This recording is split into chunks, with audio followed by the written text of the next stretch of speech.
Hello there, I'm Tim and he's John and this is How to Murder Time, a podcast about games and things. Hello everybody. Watcher. We're back.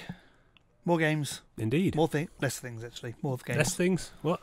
Oh, no things this week. No things. No. Okay, games, yes. Games. Do you want to start? Okay, yeah. I've been playing Planetside 2. Well, we've been playing Planetside 2. It sort of came up, we were all playing a bit with because they had a load of new stuff, you see. It's the construction update.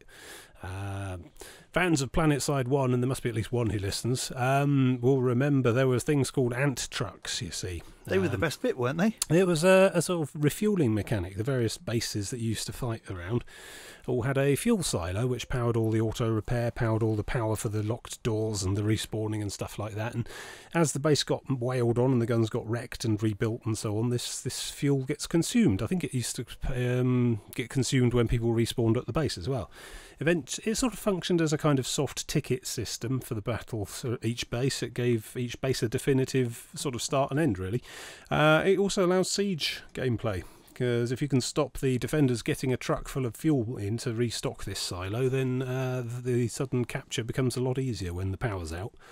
A lot less people spawning, the doors suddenly open, you don't need to hack the locks to get inside, Convenient. that sort of thing. The turrets don't stop auto-firing on vehicles and stuff. It made life a lot easier. And you'd refuel them by taking a little refuel truck thing to the nearest warp gate, deploying its vanes, it would fill up, and then you drive it to the base, or stick it in the back of a galaxy and airdrop it into the courtyard of the base, which is what the stylish outfits do.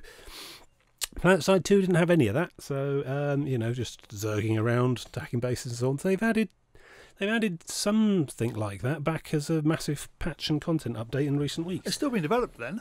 Huh? Still being developed. Still being developed, yeah. Daybreaker still. Well, I mean, Daybreaker have only got like 3 games now, so That's very true. Planetside 2 being one of them.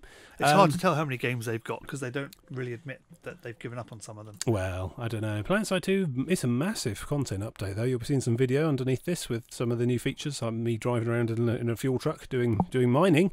It's essentially Minecraft now, Planetside 2. Okay. Yeah. So what happens Daybreak now? doing what was popular 2 years ago. So what happens now is you have the ant truck, which is a whole new vehicle type. It has a pair of front mining laser fangs, which you can use to drive around the landscape. It looks like an ant. No, not really. Okay. It's just a truck.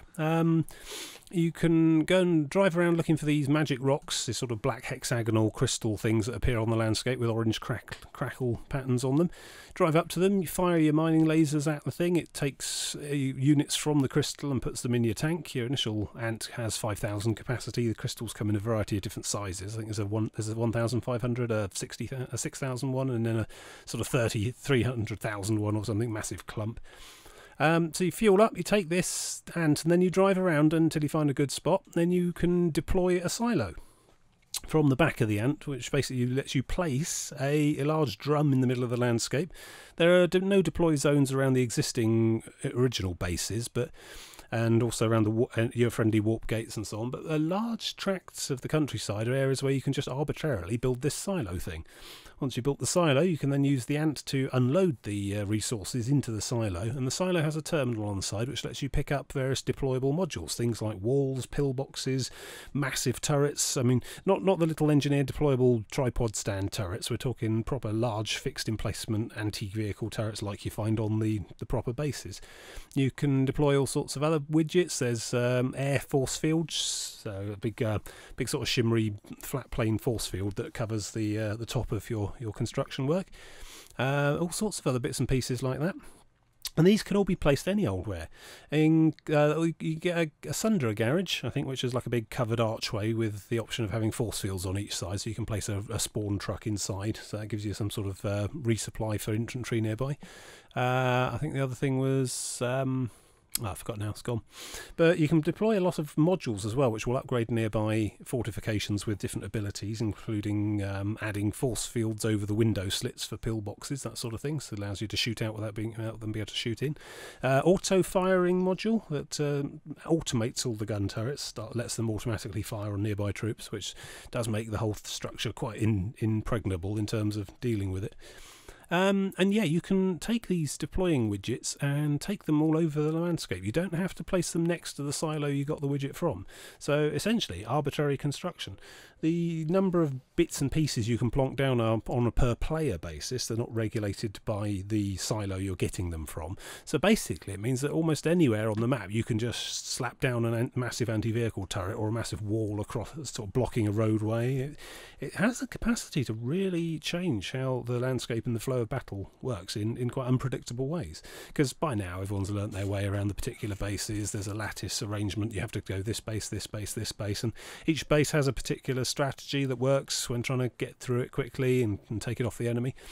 But now people are able to just start building fortifications in the middle of nowhere, or blocking key roads with pillboxes and walls and gun turret cover. Interesting. So they've also added this thing called a Hive reactor. It's an acronym for something that I don't care. And basically... Why is Hive the bad thing in everything? I don't know. Yeah. Sinister. Everything's using Hive at the moment. Yeah. Anyway. So you build this reactor thing, and depending how near it is to an enemy warp gate, you can build these spaces in enemy territory as well. It doesn't have to be in friendly held territory. So once you built this reactor thing, I think the most advantageous... So the nearer you build it to an enemy gate, the higher efficiency percentage it has. And the ones with the highest efficiency gain victory cores, which is a widget, essentially, that teleports its way into the reactor you've built. And once that's there, that will then start generating victory points. It generates resource points for this reactor. And when this resource point total gets to 10,000 between all of the reactors you've built on an island, it pays out some victory points. And this is part of the ongoing how do you win an alert, how do you win the overall map type gameplay. So it actually makes these deployable fortifications quite strategically important in the overall how to win the war. I mean, you get victory points for other ways as well, like capture all the biolabs on an island, or have a connected line of territory from your warp gate to an enemy one, and push them all the way back, that kind of thing. So but you can generate a vast amount of victory points from these reactors, which makes the whole construction thing not just a sort of... I've seen it described as a sort of, Minecraft mode for people who are bad at shooting people, but it does seem to significantly contribute to the overall winning and losing of Planetside 2, the victory point generation. So the people who are actually clued up in an organised team are going to be...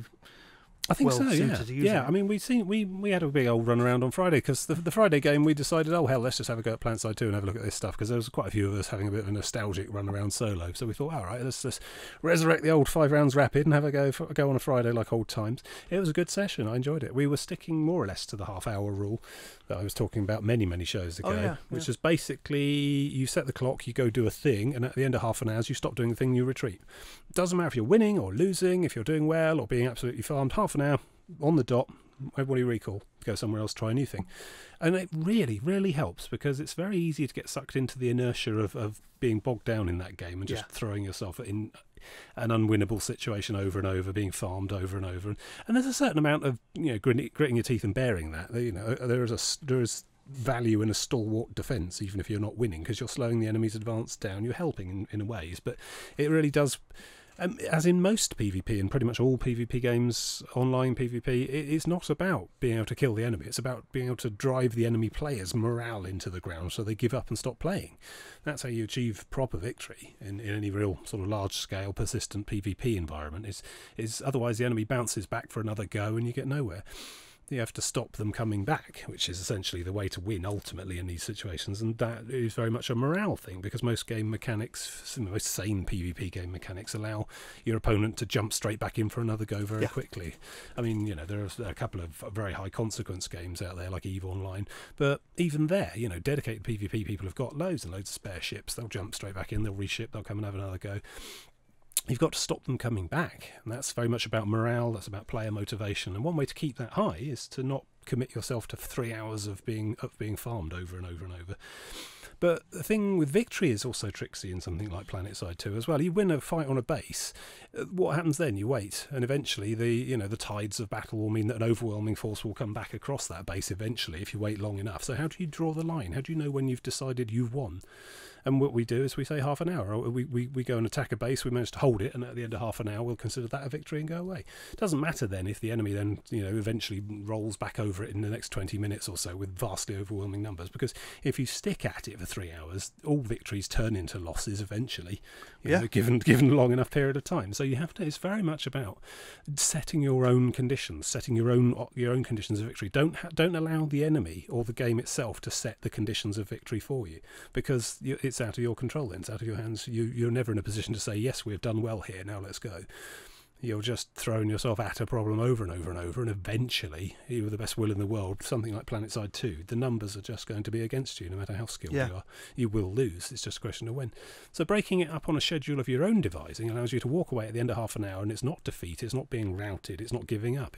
This is what we agreed when we started, and here's now when we're going. And it works. It worked really well. We won. I would say we won. I mean, I think one of the half hours we had to withdraw because it was going nowhere. That was essentially a defeat. But I think we to my satisfaction, we won more of our half hours than we lost. That's impressive. Well, it's about choosing the battles, I mean, I think we outnumbered a couple of people on some of the assaults and things, but, that's the nature of the game, committing your resources well.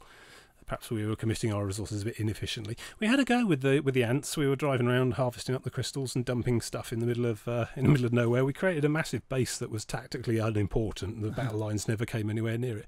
My thinking was that, because the way these hive reactors work is that everyone can build as many of these hive reactors as you like, but there are only a maximum number of victory cores allowed in play for your side per island at a time. And I think that's based on how much territory you currently own. So only the most efficient 3 of these hive reactors will have the victory core teleport to them, I think. I don't know. I think there's some extra gameplay there involving, if you manage to overrun an enemy base with a victory core in it and you manage to capture it or destroy that, it will teleport to one of your hives or something. So you can basically steal the ball from the enemy, and then that starts generating points on your side. But if your base gets destroyed or overrun or whatever, then potentially a victory core needs to drop back to a less efficient, further away from the enemy victory core generator, but that it can be useful, can fire up and can start generating victory points, although it will do so at a slower rate if it's further back from the front lines. So you sort of have some backup reactors just sitting there waiting if necessary. So we were building that kind of thing. I think, and we didn't get attacked or anything, so we were just placing walls, and we were learning that it's quite important to leave a gap so that you can bring the ant in. Each time someone spawns off a deployable from the silo, it will consume a certain number of the courtium points that are in it. So you need to continue, and also certain of the automated modules, the things like the thing that generates the sky shield and the thing that puts the force fields over the windows and the auto-aiming turrety thing. I think there's an auto-repair vehicles that are nearby module as well. All these extras, I mean, a lot of this needs to be unlocked for certs. You get a certain amount of bits and pieces of ready to use straight away, whoever you are, but some of them need to be unlocked either with Daybreak Cash or for certs. A lot of these things will consume the courtium from the silo continually. So there is a need to be refueling this thing. I think if you've got a victory core generating points on your patch as well, that's going to consume points from the silo as well. So you do need people out and about running around in ants, getting fresh fuel, topping the silo up again. There's a sort of logistics element to the game now that never really existed before, and I suppose it's too early to say if how people are reacting to it, whether people are just dismissive of the whole thing as an unwanted crafting game in their first person shooter, or whether a lot of the more strategic minded people are specializing in squads that go out and do the construction, build the bases, sort the victory cores out. I see the way the game looks like it works at the moment. The generation of victory points from these cores is quite significant. It is a huge thing. You cannot ignore it if you want to win the victory point game. I mean, each time a victory core reactor completes its thing and does a victory point, everyone on the Empire on that island gets, everyone on your side on that island gets about 1500 XP, which equates to, I think, 6 certs. So it's a way to benefit to the entire side. So it does need doing. I don't think you can realistically, yes, okay, individual hotshot lone wolf mosquito pilots or whatever are going to ignore that whole mechanic and just carry on farming people like normal. But if you've got a larger grasp on winning the match, winning the war, then you can't afford to ignore these cores, this construction stuff. Also, just being able to grab a large piece of rampart wall and shove it in your weapon slots and then go off about your business. If you see a likely looking pass or narrow narrow road that you don't want the enemy coming down in tanks, you can drop your piece of wall on that road, boom, blocks it straight up. They can blow it up eventually, but these walls and pillboxes and things have a vast amount of hit points. It takes significant work from the medium battle tanks to bring them down. They're utterly immune to small arms fire. You need rocket launchers, you need tanks. It takes quite a while to bring them down. So they are significant obstructions, and a pillbox is going to be quite easy to defend.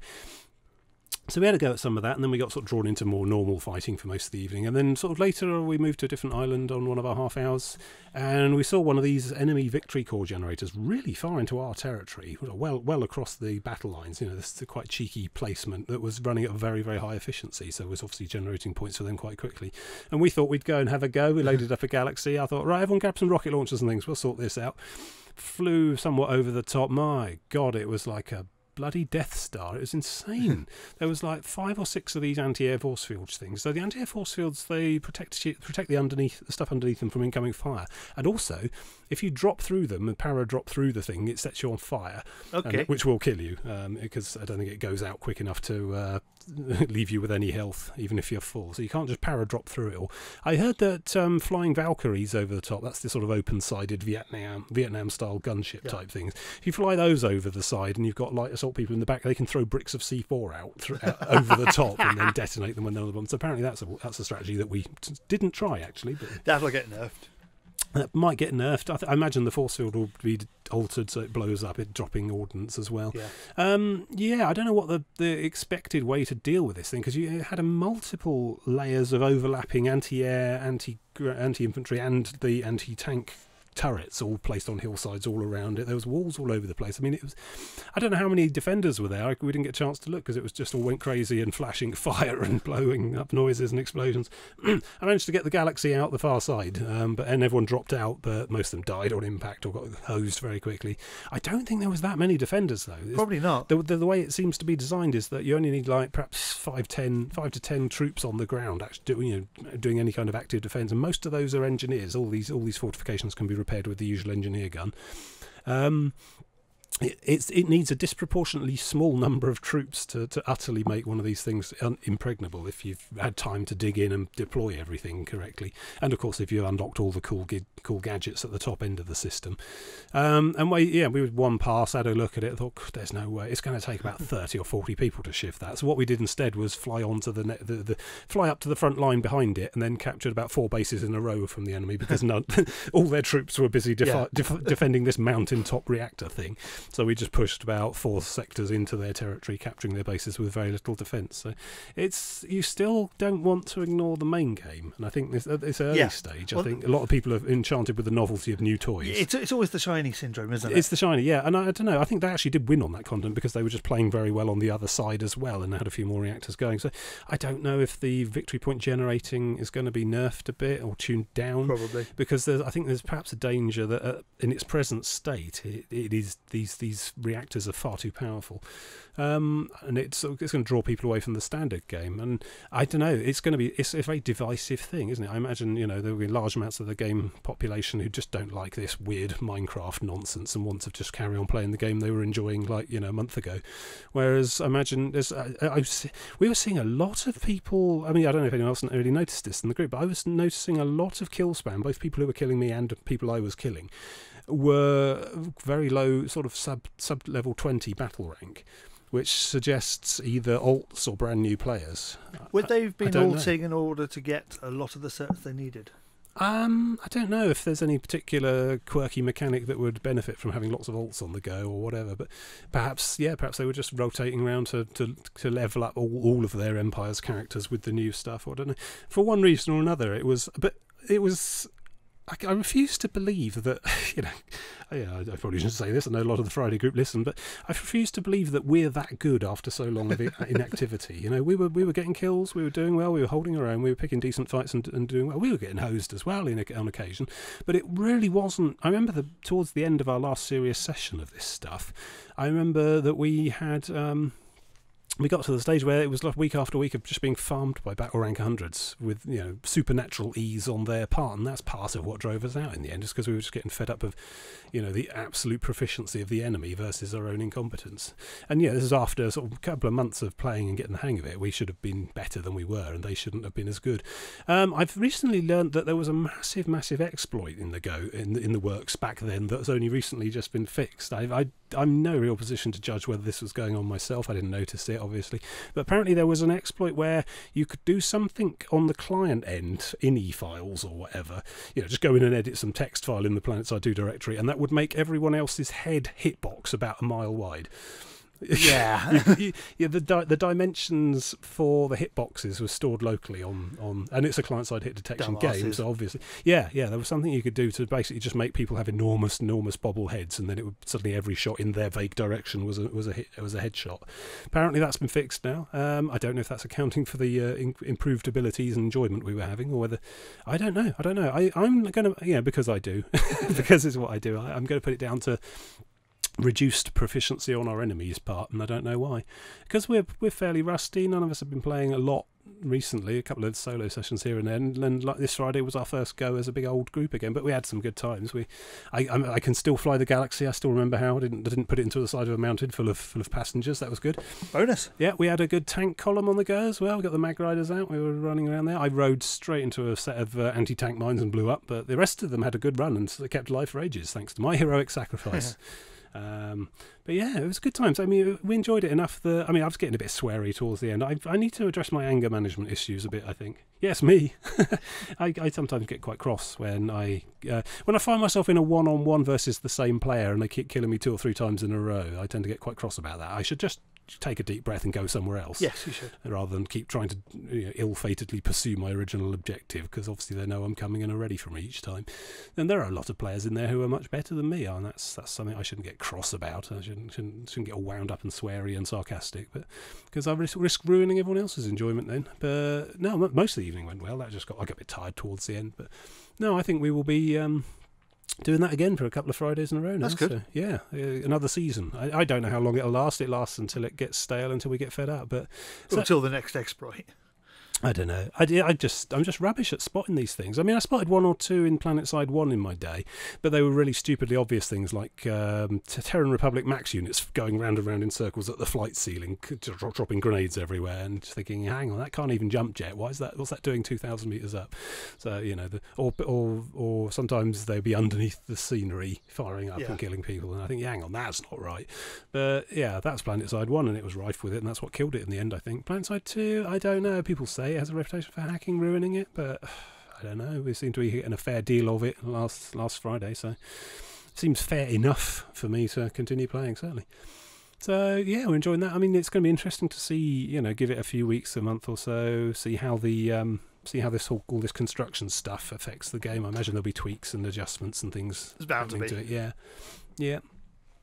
So yeah, still playing that now currently, and probably will be for a month or 2 maybe. Who knows? We'll see how long our patience lasts, but certainly a few Fridays should be good. So now over to you. I'm going to talk about Forza 6 Apex. Forza 6 is a new thing. Yes, it's the PC version of Forza. Okay. Which has finally come out. It's free to play. Okay. Which should be setting off alarm bells. Well, you do wonder how they're going to make their money. Yeah. So basically what this is at the moment, it's the beta. It's the first release. So it's basically early access. Yeah. Free to download under Windows 10 only, because it's one of their special Windows apps. Okay. Oh, you've got to use the Windows Store and stuff. Which isn't that bad. I've never used it, and I'm quite happy with that. People don't like it, but all the complaints I'm seeing of people saying it's rubbish, like you can't move a game from one disc to another. Yes, you do. You just use the Storages app, then you can do it. You can't change where these download to. Yes, you can. Okay. So I think just people who don't just need to learn how to use it properly, I There suppose. are issues with it, with the whole Windows Store, which is A, it's limited to just the Windows Store. B, there's very little... it's a sandbox environment, so you can't do a lot of stuff like modifying the files that easily, so you can't mod stuff. Okay. Also, people complain you can't capture the video footage from it. Please observe the video footage captured for this game. You are disproving for this it. video, which is just used using Shadowplay, because people are numpties. Shadowplay just grabs whatever's on the video card anyway, doesn't it? It doesn't matter. Yeah, you just hit F9 and it records. Yeah. I was doing it in desktop mode, but there. Yeah, fair enough. Yeah. So I what wonder it if, I basically wonder is. if a lot of criticisms of the Windows Store are from people who would quite happily allow Steam to do whatever they like to their PCs. Yes. You know. Well, see, that's the thing about it. You've got to compare. You've got to see what the alternatives The are. whole Steam's point- not any particularly less sinister. The whole point about Windows Store apps is they run in this sandbox, so one app cannot mess with any other apps. Can't get a malicious app which then changes the settings in all the other apps or installs rubbish into the other apps. And that's the whole point of it. Well, pretty much everything I run on Steam pops up the this program wants to alter your computer Windows box, which I always just click yes because no means not playing the game. So what you basically have, you just have an area on the disk which only it can see. It can only see in that area. Nothing else can get into it, and it can't get out. And that is what we call security in apps. I suppose you have to. What would Microsoft stand to gain by screwing with apps when they control the operating system anyway? You know, if you've even got Windows on your PC, you've already trusted Microsoft with everything. What you got to remember is 99% of 100% of the security issues on PCs are you getting a random exploit which downloads something which modifies your computer. Yes. And if the apps can't do that because they're all running in a sandbox, that since can't happen. Windows 7, they've been trying to pop up alarm bells and stuff if that kind of modification and people happens. keep turning off thinking they know better. Everyone just says yes, so what's the point? Yeah. Perhaps we can't be trusted. So the ultimate goal is to make your computer more secure, and so that your parents' computers, which you're constantly trying to get viruses off of, don't get constantly full of viruses. Because many listeners of the show won't be having much problems themselves because they never have a broad idea what they're doing, but I bet they all get phone calls from their elderly parents. I made my mum get a Mac. You just locked it totally down, yeah. You have to implement an IT policy for your parents, She also has everyone's received a phone call like that. She also has parental controls on her Skybox to stop her watching rubbish, but there you go. Yeah, so I think you might be running a little bit of too much of an authoritarian IT policy. I may have misunderstood what parental controls means. Anyway, Forza 6 which is a Windows Store game for free with pay-to-play aspects. Okay, you buy cars and tracks and I'll things? get into exactly what it is you can buy at the moment. All right. It's basically 25 events at the moment on, it seems, 6 tracks. Okay, that seems, which aren't that bad. Seems reasonable. It's Brands Hatch, Spa, Rio, the street circuit, Sebring, Top Gear track, and Yas Marina. Okay. Yas Marina being one of the worst tracks on the planet. That sounds like enough to be getting on with. I mean, I'm not a racing car game fan myself. But you have a medal system. Yeah. You get 1, 2, 3, or a platinum medal for each race. Okay. And you have 4 different objectives in the race which give you bonuses. The top one will always be finish 6th or higher, finish 1st or higher, whatever. That's your win condition. Yeah. And then there's the do it without rewinds, do it with ABS turned off. Okay. And then there's also stuff like get 5 perfect passes or win by over 100 metres, that kind of thing. Right. Which makes it quite interesting. And that sounds like it adds a lot of replayability. You have to do them all on the same pass? Or? Yes, you do. But that's the thing. As you go through, each medal you get unlocks a new car. Okay. So you start off with your basic first car, which is just a muscle car. Then you unlock the next one and the next one. And you go through until you get to the point where you can't get all the medals in one go because your car isn't good enough. So then you have to come back to it later after you've unlocked a better car by getting more medals in other races. That sounds excellent for replayability, yeah. Yeah. So, you're honing yourself. You're not going to just go through and 3-star every race first time. And then never come back, yeah. But if you want a car early, you can pay 79p and get that car early. Yeah. But there's no need to. There's absolutely no need to. Well, it's the sort of monetization of impatience, isn't it? Exactly. That we see in pretty much all games these days. And I've got no problem with that kind of monetization because people should have get a backbone and stiff upper lip and do it the hard way, like I do with Star Trek spaceships. If you want to pay to make a game shorter, fine. But that's okay as long as you can play the game normally without having to pay. Yes. And that's fine. Yeah. And that's where monetization's okay. Well, there's a difference between a paywall and a shortcut, isn't it? And if people want to pay their way to get through this content a lot quicker, by all means, go for it. As long as the rest of the content. We're funding the industry so that we don't have to. And so basically you go through and you do these events and you work through, and then after you've done the events, there's these challenge type things which apparently come out every couple of weeks, which give it more. Oh, so you got a sort of rolling on community aspect to it as well. Here's the challenge of the week. There's no multiplayer yet. Okay. There's no wheel support. People saying because it's Windows Store app, partially, but also wheel support is a real pain on Windows. How many gamers realistically, though, as a percentage, have all these wheels and things? Anyone who's serious about driving games does. Yeah, so that's a sort of a fairly minority, I suppose. Yeah. So you can play it on keyboard or on controller. Yeah. Of course, it plays best on the Xbox One controller because you've got the force feedback on the triggers and stuff. Because it actually shows you when you're losing grip on the triggers, which is interesting. I'd imagine that should be good enough. Yeah. And it looks better than the Xbox One version, mainly because I'm running it in high res. Yeah. It's a tad buggy, but I'll give them that. Well, yeah. I shouldn't condone that, but you're sort of, if you're going to release something in beta where it's only got some of the content, then fine. And is this a beta? Is this an early access? Yeah, thing? It says beta. It's very clear right. It's beta. Fair enough. And so, don't play it unless you want the odd bug, like occasionally when you go into replays or start an event, it will crash. I've not had it happen in a race before. It's always been switching between things where it's gone wrong, which isn't quite so bad. And it's never lost any progress for me doing it so far. So apart from that, it's just the same as Forza 6. You've got the same level of graphics, only slightly better on PC, of course, because you can just push it a bit further and run it in high res. It plays just the same, feels just the same. You don't have the ability to upgrade your cars yet, but you do have the ability to tune them.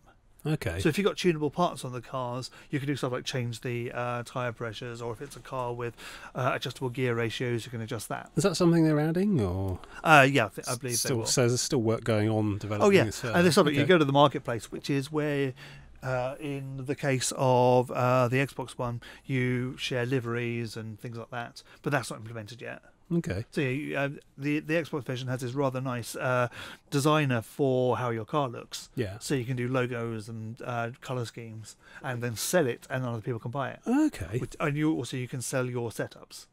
Okay. Yeah. Maybe. But that's for in-game cash. Yeah. Although this doesn't have in-game cash at the moment at all, because it's just going by the medal system. Right. So as something which has only really been around for a couple of days at this point, and they're probably going to add more, and the first foray of getting onto PC, I'm really impressed with what they've done. Okay, it's a little thin content-wise because there's only the 25 races. It sounds new. It sounds in progress. Yeah, but it's and they've only got 6 tracks at the moment, but the main Forza has more tracks.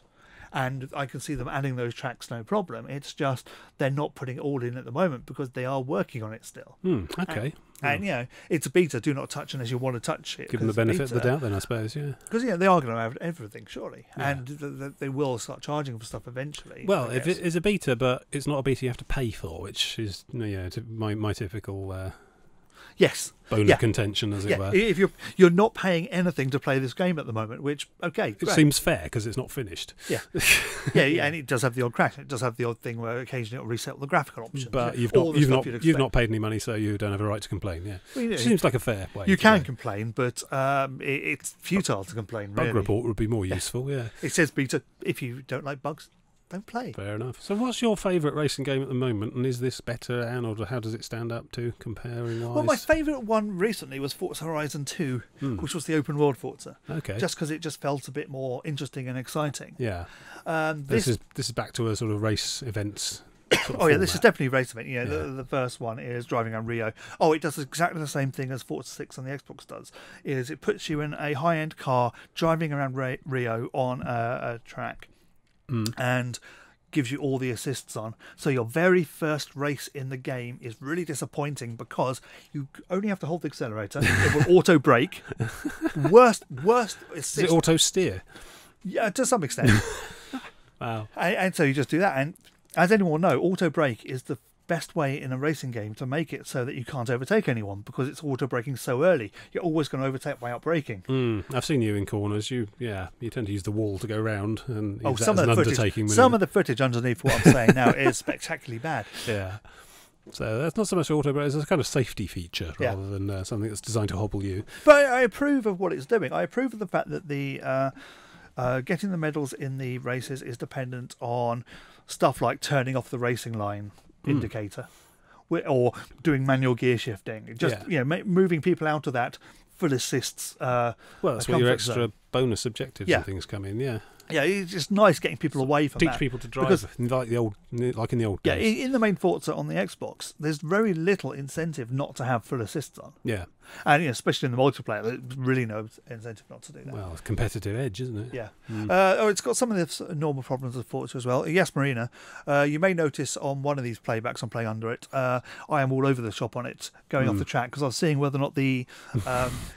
there's many opportunities on that track to take a much better line, which sometimes involves going 30-odd metres off the racing line. You don't agree with the racing line's assessment? Well, no, it's not the racing You know line. better. It's going off the track onto the runoff area Yeah. and completely cutting a chicane down to just a generally frowned on, though, is it? Points, penalties and such. In real racing, you would be black flagged. In online racing, you'll get shouted Makes you something at. of a pirate of the raceways. But in a single-player game, you can just get away with it when it shouldn't let you get away with it. Maybe that's a mechanic that hasn't gone in yet. Yeah, but that's a problem on the Xbox version as well. Right. It's just there, so fair enough. You're sort of under your own. Well, if everyone else is going to do it, you'll have to as well if you hope to win races competitively. Well, when they put multiplayer in, but you're under your own. Responsibility to drive properly and not cheat. They're trusting you to drive safely. It's something that Gran Turismo has a massive problem with as well. It's lesser on other things. So it's something like the Formula One games from Codemasters have gone so far in the opposite direction that you'll get penalties for stuff you're not entirely sure you did, like cutting corners when one of your wheels is just touching the white line slightly, and you think that's not right. Yeah. Which, it just seems a bit overly harsh. But this is way, way, way too lenient, which is, wrong and a shame. The car selection seems to be the usual type of stuff, going up from the classic muscle cars through all of the hypercars and everything. Are there any reasonably priced cars in the list? Oh, there always are reasonably priced cars, and it's got the Top Gear test track as well. Yeah, exactly. It's just nice to try this stuff in the sorts of car that you'd likely to actually then go and drive to work the next day in, just to see. Yeah, never. Obviously never you want use your supercars. Never use Forza to try and decide what car to buy. It does not work. But it's just nice to have a contrast with how do they think real cars handle as well as your ridiculous supercars you're never going to drive in real life. That's the thing. Forza's sort of edging onto the arcade a bit more than they'd like to admit. Yeah. And it says simulation. It's not. Well, and so all the cars feel a bit wrong. If you're playing with the cars that you've actually driven in real life, yes, they always feel wrong.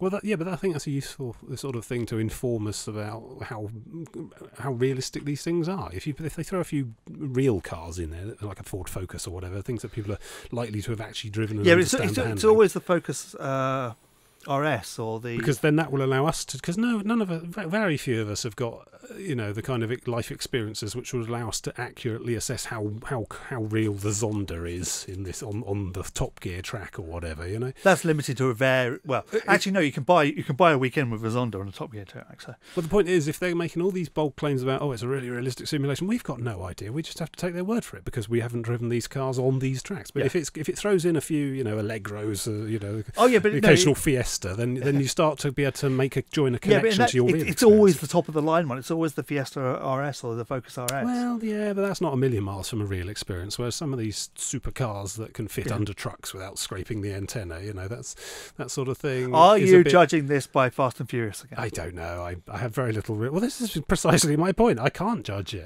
Trucks have these little bars that come down. I've got a Seat Leon. That's my car. It's a 1.2. I have literally no idea how any of these cars in any of these games handle, or whether they're being accurately represented or not.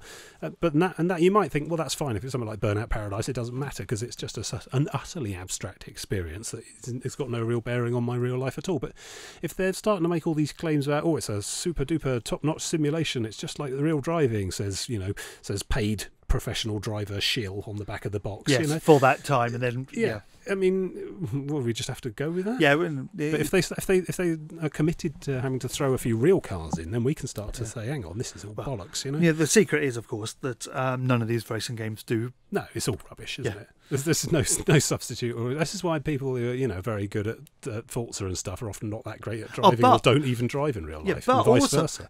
In the same way, the people who know the racecraft have gone on, because using Gran Turismo, for instance, there's the Nissan Racing Academy, which has got several people now who've won that on the PS3 and have now gone on to do quite well.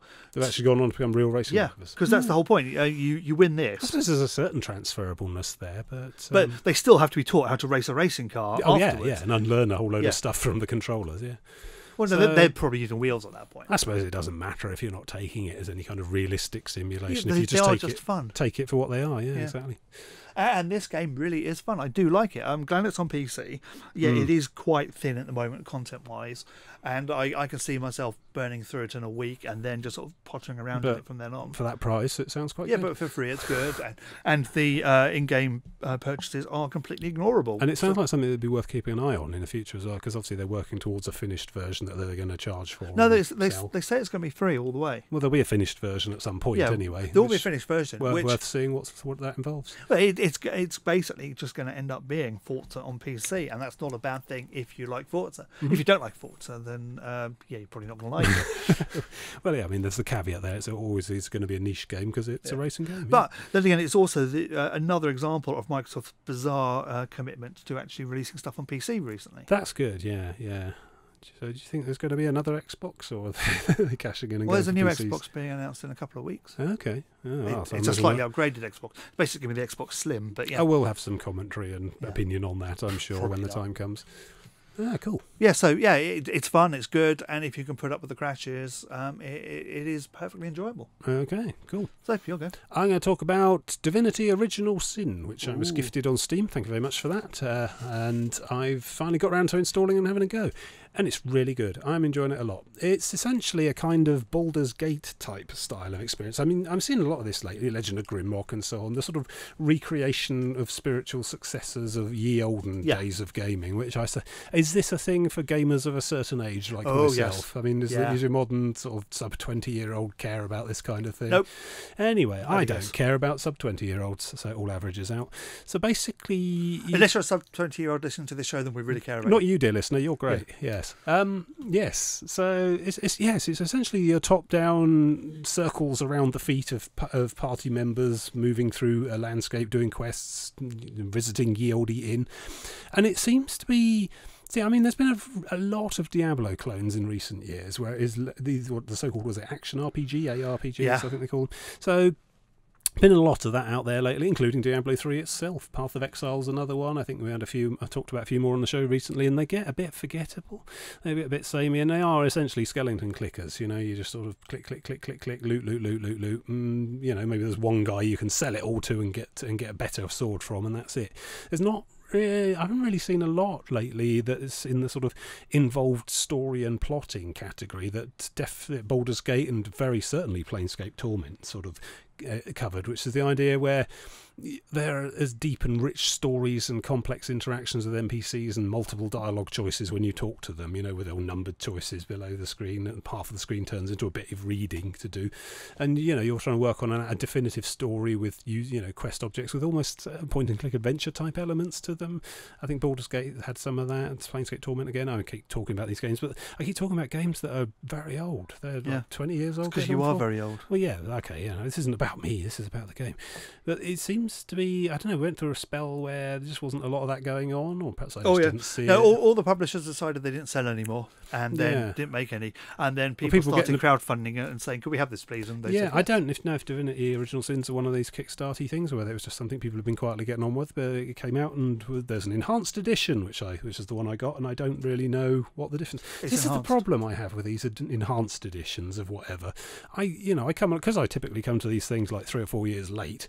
Usually there's been like a bunch of DLC, a Game of the Year edition, an enhanced edition, and I just don't even know what the enhanced bits are. And I suppose in a way it shouldn't worry me, but it does, because I like to think I've got a slightly better version, and I don't know what parts of it are better and which bits were worse originally, because it does sort of inform opinion. It informs the original reviews, because when this thing came out new, presumably it wasn't an enhanced edition, and so people were judging it on the lack of enhancements, and perhaps the enhancements have changed what people's thoughts are on it now, and perhaps it means that people should go back and have another go. Did the advanced edition by any chance come out around October last year when the Xbox and PS4 version came out? I don't know. I don't know, actually. No, it doesn't matter, I suppose, which is the point. But I do sometimes wonder. Anyway, yeah. So it does a number of different things. So you start your new game, and interestingly, you create 2 characters, not one. They come up with default names. A bloke called Roderick, who's some sort of knight, paladin type, and a woman called Scarlet, who's a sort of ranger. And you play both of them, which is odd. Normally you create your one character and then you go off on your adventure and you pick up a ragtag band of misfits as companion NPCs with or without optional romance options. But usually one of the characters is meant to be you. And then this you get 2, which is interesting. And you can set them both to be blokes or both to be women. I don't even know what the context is because it sort of drops you into it all quite sort of without a lot of background detail. You're members of the Order of Source Hunters, which it seemed to me to be very similar to the Chantry from Dragon Age, a sort of Inquisition type of holy order who's tasked with tracking down evil magics and destroying them. You've been sent to this island called Sicil to investigate a murder, which has sort of magical connotations, which is where you come in, and you find yourself immediately sort of wandering along the beach, driving off an orc attack on the beach, and then there's undead besieging this village as well. So the first part of it essentially sort of turns into this big murder investigation where you're sort of talking to various people, trying to piece together the clues. So quite a cerebral thing, quite a talky thing, quite unexpected, really. I mean, there's enough of fighting before that to get the hang of how the basics work. But yeah, I was quite impressed with the amount of legwork and thinking and puzzle element to it all. I mean, I've just about solved the murder, I think, but yeah, it's very far from the drop you straight in a doomed village and off you go out into the wilds and start smashing skeletons up. I imagine there's some of that as well. There is some combat. The combat is interesting. Unlike the old Baldur's Gate model where it just all went off all at once and sometimes you could mash the spacebar and have a think and then issue some orders, mash the spacebar again and off it goes again. This does it all with action point turn-based combat, very much like your original Fallout 1 and 2. Where you know, as combat initiates and off it goes, you have a number of pips along the bottom. Each character can spend those pips to do actions like move so far or attack with a weapon. And then it moves to the next person in sequence and so on. So that for me, frankly, is a welcome change to the old Baldur's Gate format, because I found myself just constantly double tapping space over and over just to try and continually refresh orders and stuff, and it really sort of bogged down, whereas this is more of an enforced thing, but it is designed around the taking turns and spending action points. It really allows you to plan and think things through, work out if there's items in your backpack you might want to use, or who wants to use what skill, where you want to stand. It's not all just everyone charging at each other and hope everyone dies and the enemy dies, and if any of your lot die, reload save game, etc., start again. It seems a lot more considered, a lot less arbitrary than some of the Baldur's Gate combat used to be. I mean, I'm not even talking about Planetside Torment because combat was such a nothing in there. It had a similar Baldur's Gate press space to pause it thing, but to be honest, there were only 4 required fights in the entire thing. It was very much an interactive novel. Anyway, talked lots about that before. This is really good. I'm loving the art style, the graphics of it all. Very, very rich, colourful place, like very, very interesting and vibrant styling to it all. There's a temptation with this kind of story and this kind of game format to have the whole thing take place in more or less monochrome, the sort of grim dark with just blood everywhere, skulls, etc. This is, the village you're wandering around is a delightful little place despite the sort of evils going on behind the scenes, and the characters are all dressed in bright colours and stuff. It's interesting. I like it. You got quite an involved crafting system, which is unusual in a game of this type. There's a whole separate interface where you can combine any 2 objects, and if you're lucky, that'll unlock a recipe and turn into a thing. And that's a sort of permutation, experimentation type system, which I really enjoy, that kind of thing. Working through, trying to work out which items might work with each other. Like a cup of water and a pile of flour turns into dough, and then that can be used further on. There's various power-ups and buffs from the food and the other items you make. Use a needle and some thread to make a needle and thread. Use that on some cloth scraps to start making armour and things. They got little stats in crafting and blacksmithing and so on. It's interesting how they handle the sort of party dynamic. So the 2 characters you create are proper characters. They got all the stats, they got all the numbers and stuff, they level up, etc. And they often end up nattering to each other, which is interesting. Obviously you can talk to people as you talk to various NPCs and, deal with the shopkeeping or the quests progression and finding out information and stuff. But every so often they'll just pop up exclamation marks above their own heads, and you basically get to end up running both halves of a conversation between them. And that's at first that feels a bit odd. You think, well, they're all just me. Why am I talking to myself? In a computer game. I mean, I talk to myself all the time in real life, but what actually happens is that one of them will pipe up with a choice of opinions about a thing they've seen or thought about or something, and usually there's two options there, one quite positive, one quite negative, and then the other character will respond with either a sarcastic reply or an agreement. And by working through these, you get to, well, from a purely roleplay perspective, it means you get to define the characters of both. And I've decided to go for a pair of gormless idiots, of course, because who trust everything. But quite clearly, that's not the min-max way to play, because the result of these little opinionated declarations of how they feel about things is a series of I don't want to call them BioWare morality bars, because it's really not that at all. Because, I mean, with BioWare, they always do the good versus bad red-blue meter. And, you know, burning down orphanages or saving kittens from drowning moves it up or down that one bar, creating very literally a one-dimensional character arc. Yes. With this, so far I've unlocked about 5 or 6 different bars. There's like a sort of authoritarian, independent bar. There's a romantic, pragmatic bar. There's several different bars that are sort of opposite emotions or stances, and each of them carries different perks and bonuses on each end of the bar. So by how you work through these different conversational, essentially in-party chit-chat, lets you define your character and has actual stat benefits. I mean, for example, the one particular conversation resulted in either romantic or pragmatic point, and the romantic point then gives them a buff in the lucky find trait, which basically improves the chances of finding good stuff in boxes or whatever, whereas the pragmatic trait gives them an extra point in trade skills. So they become better at making stuff. And clearly I start to see what the idea is, that the best way you play is by having one of the characters being a naive, trusting, open, gormless idiot who's full of optimism, the other one being the sarcastic sort of foil to that all the time, always chipping in with some snark or pessimism or whatever, because that will then push all the sets of bars into opposition for both of your main characters, allowing between the pair of them to have all the bonuses in everything. So I'm probably not doing that right. But then you pick up additional party members for slots 3 and 4, and these are people you meet around the place. They don't have any bars. They don't have. You can skill them up and stuff, but they're essentially companions rather than characters, as in the real sense. So it is the story about the two protagonists you create at the start, but you can pick up various people who are good at thievery or a wizardy type or a healery type. It's the usual sort of, quite reminiscent party mechanics from the olden days. You sort of have a vague expectation of which classes you're going to need to make it work.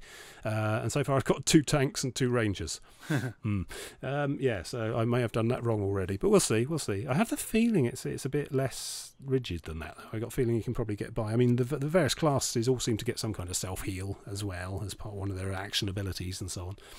So, I mean, within the sort of first couple of hours already, I've stumbled on a "you are much greater than you know" mysteries back subplot, where it's kind of expected, to be honest. I'd be disappointed if it wasn't there. You end up in this extra parallel, this beyond the end of time dimension thing, and some strange creatures there need your help because the universe is apparently unraveling, as well as this little local police procedural thing that you get sent on initially. So there's all these hints that you are more than you know, and that kind of story, which is a familiar tale, I think, but it'd be interesting to see how it's implemented here. And I do quite like that kind of multi-leveled sort of plot thing that goes on, where there's the the grandeur of the main meta plot, but also the little quests as well, and how it all ties together. So I'm looking forward to sort of playing through it from a story perspective rather than the hacky slash stuff. I mean, the combat seems okay so far, but I've done very little of it. It really doesn't pile it up at all. I mean, I'm about 7 or 8 hours in, and I've been mostly running around town trying to piece together the clues of this murder, and also working out crafting recipes, because I tend to get sidetracked by that kind of thing quite easily.